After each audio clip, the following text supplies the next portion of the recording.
Guys, അപ്പോൾ ഈ season തുടങ്ങിയത് മുതൽ തന്നെ കേരള ബ്ലാസ്റ്റേഴ്സിന്റെ എല്ലാവരുടെയും മനസ്സിൽ ആശങ്കയാണ് കേരള ബ്ലാസ്റ്റേഴ്സിന് വേണ്ടി ഇതുവരെ ലൂണ കളിച്ചിട്ടില്ല എന്നുള്ളത്.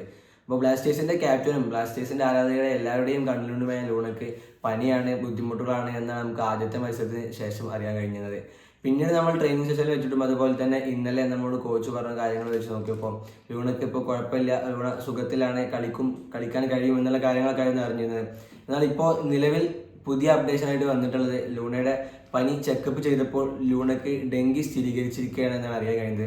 അപ്പോൾ ഡെങ്കിപ്പനി ആയതുകൊണ്ട് തന്നെ കൃത്യമായ റെസ്റ്റും കാര്യങ്ങളും താരത്തിന് വേണ്ടി വരും എന്നുള്ളത് കൊണ്ട് തന്നെ ഇനി 29 നടക്കുന്ന ഗുവാഹട്ടിയിലെ നോർത്ത് ഈസ്റ്റിനെതിരെയുള്ള മത്സരത്തിലും താരത്തിനെ കളിക്കളത്തിൽ കാണാൻ സാധിക്കില്ല എന്നുള്ളത് തന്നെയായിരിക്കും ഇനി വരാൻ പോകുന്ന കാര്യങ്ങൾ. അതായത് താരത്തിന് ഡെങ്കിപ്പനി ആയതുകൊണ്ട്, ഡെങ്കിപ്പനിയെ കുറിച്ച് നമുക്ക് എല്ലാവർക്കും അറിയുന്നതാണല്ലോ, ഏറ്റവും കൂടുതൽ വേണ്ടത് റെസ്റ്റാണ്.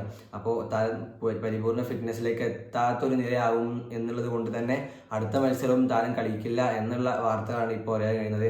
ഏതായാലും താരത്തിൻ്റെ പനി വേഗം മാറട്ടെ എന്ന് എല്ലാവരും മനസ്സുകൊണ്ട് ആഗ്രഹിക്കുന്ന ഒരു സമയമാണിത്. ഏതായാലും എത്രയും വേഗം റിക്കവർ ചെയ്ത് കേരള ബ്ലാസ്റ്റേഴ്സിന് വേണ്ടി അടുത്ത മത്സരം അല്ലെങ്കിൽ അതിൻ്റെ പിറ്റത്തെ മത്സരം കളിക്കാൻ താരത്തിന് സാധിക്കട്ടെ എന്ന് ആശംസിക്കുന്നു.